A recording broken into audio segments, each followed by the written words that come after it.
Hello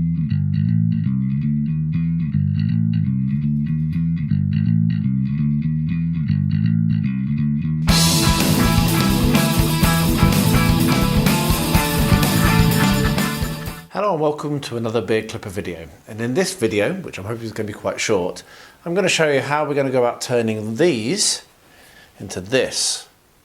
This is stuff that I use for a couple of purposes, but the reason I need to make it now and why I'm making this video is I need to make a load of trees for another project, which might date when I'm filming this if you know my channel well. And I've basically run out. I've got that left and I used a lot of it on Rosie's model railway, and I've got a tiny amount of the slightly darker foliage. Literally, that is everything I have left. So I'm in desperate need of making some more. And it's a really easy, really quick process that I've put off for the past 2.5 years, probably. I'm not entirely sure why. It's not difficult. So let's get in. All you're going to need is some of these. I save these from the washing up. So once they get too knackered, I save the foam and I make use of both parts because I like recycling. You're going to need to get yourself a blender. Here we are. Here's one I bought for myself, which I have just for this purpose, because obviously taking a blender out of the kitchen isn't really ideal. And then you're going to want to have some water, some PVA and some house paint. And that's it. So let's point the camera down and let's make some foam flock, I suppose you want to call it. That's what I think of it in my head anyway. I hope this is useful. Let me know in the comments if you like it, if you've done something similar. I got this technique from someone else. RubbishInRubbishOut, I believe, is where I first learnt this technique. So big shout out to that channel, fantastic channel. He's a great creator. I believe he's moved on to other things now, but that channel's still there as a gold mine of awesome hobbying tips. So go and check him out as well. But yeah, let's get some flock made up. Okay, so here we are, take 3. I've made a few mistakes in this build, but I do know what I'm doing now. So yeah, I just decided to get rid of the mistaken bits because it was just me faffing around and fiddling. So what we've got here is a big box of foam scouring pads and with scourers with a foam backing. And what we're going to do is you can save these after you finish using them for washing up. You can save them and you can make use of both parts. So what you want to do is you want to peel the green scourer off of the pad, but don't throw it away because you can make use of it, and then just get the pad wet but not soaking. Put it inside of your blender, and as I say, don't use one for the kitchen because this will cause a lot of mess, and then whiz it up. So let's get that done.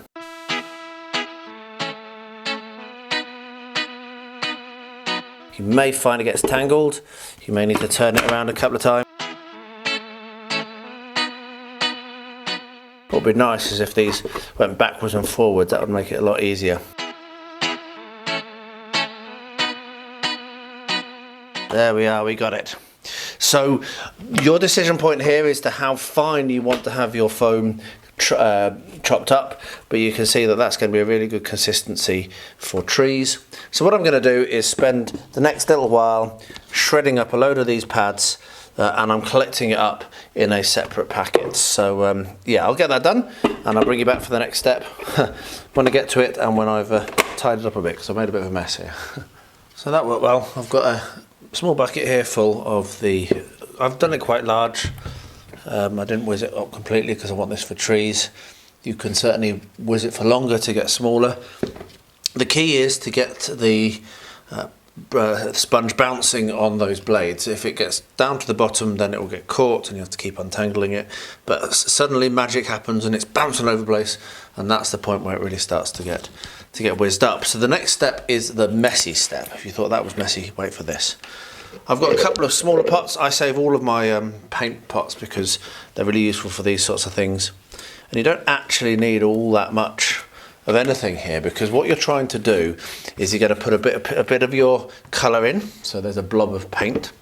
You're going to put some PVA in, and you're going to put a little bit of water in. And then what you're going to do is you're going to, and you might want to wear gloves if you don't want to get your hands dirty, but I don't care, because what's the point in having fun if you're not getting filthy? And then what you do is you drop in a handful or two of your whizzed up sponge, and you mix it all together. And what you're looking to do is you might need to add some more water, but what you're looking at doing is adding foam until it is a very dry mix. Okay, so that's still very wet, so you add a bit more foam. And you're trying to really squidge it together because you need to get the paint to go right the way through the sponge.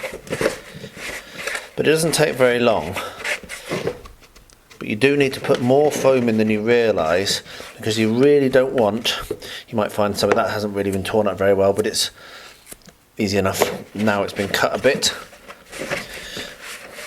But yeah, you really don't want it to be wet, you want it to be quite dry.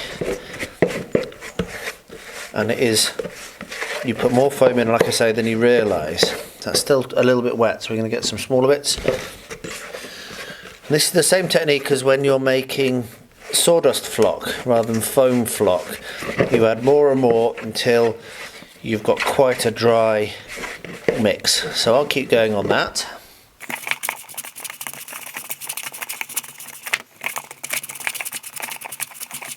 And you can see, even though, look at how much paint's coming out of my hand. So there's quite a lot more that I can put into this. So I'll get that done, and then I'll bring you back when I come to the next step.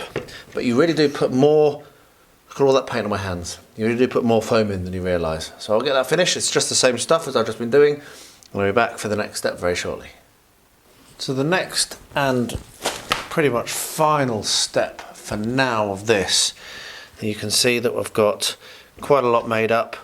I've done 2 buckets of green, and I decided to go for one of quite a bright red, because that's one of the benefits of making your own, is you can have whatever colour you want. The next step is to get baking trays. Now I save these. Won't be surprised to know some of these are bought, but some of these are recycled. So if I ever see one on the side of the road, someone's throwing away a cooker or whatever, and when we've had cookers go bad, I've always saved the baking trays, because they are really useful, these non-stick trays, for this kind of thing.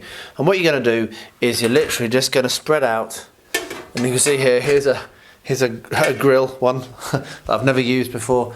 I saved from another broken cooker.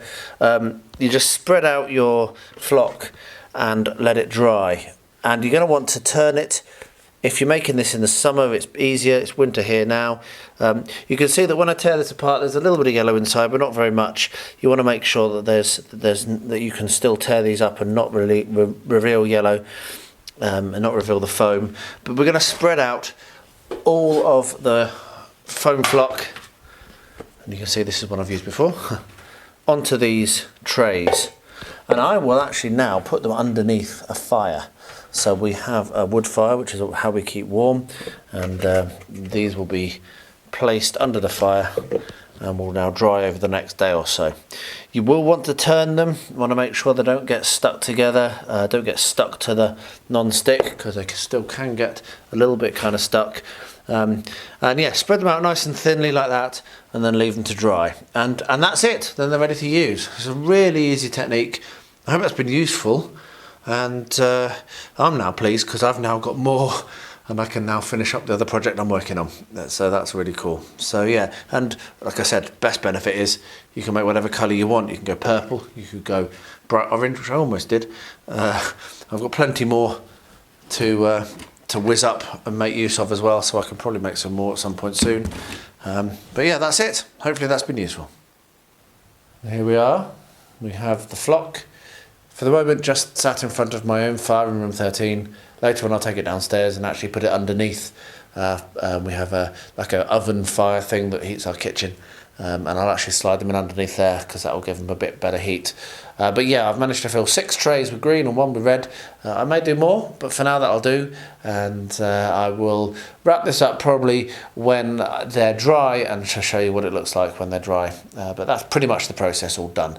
And very interestingly enough, shared a picture of this on the Tabletop Crafters United, and Tenerian shared a link to Viv's new channel from RubbishInRubbishOut.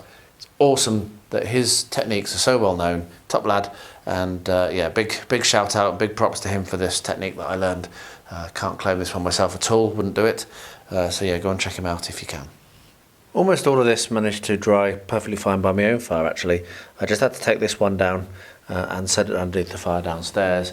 But this is now dry, all of it's dry, so this is the finish. And what you need to do is to check that you've got a good result is if I tear this apart, what you'll see is it's green all the way through. And that's the key, because you might want to have, you might have made some big lumps like I have, which I may want, but if you then want to tear those lumps up and you haven't dyed it fully through with the paint, then you'll end up with yellow or with whatever colour of the foam or the scrubbing brush that you ended up using. You'll end up seeing that too much and it won't look very good. So anyway, that's how that looks. I turned it maybe 2 or 3 times in that period, and like I say, just chucked it underneath the fire downstairs for a little bit just to finish off the drying, and that's now completely done. Excuse me, got hiccups. So yeah, very pleased that's come out well. Really nice to have made some more. Hope that's helped some of you out. We'll wrap the video up here. So there you are. Super simple technique, super simple process, and it gives a really good result.